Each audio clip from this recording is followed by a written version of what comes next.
Testing of Hyundai HGN08 air circuit breaker.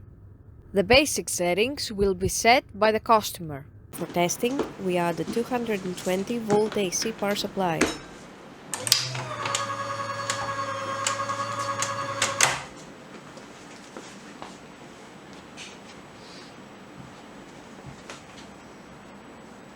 At first, we trip the breaker manually.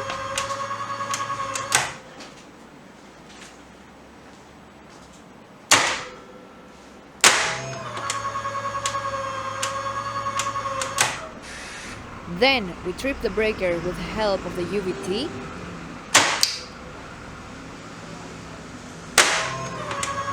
Next, we perform a short time delay test and the breaker trips almost instantly.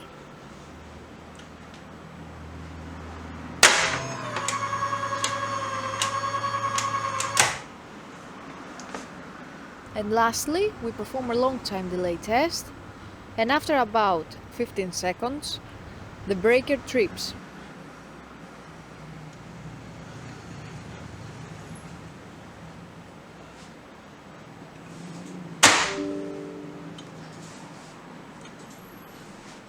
It is now clear that the air circuit breaker is working successfully and is ready to be delivered to the customer.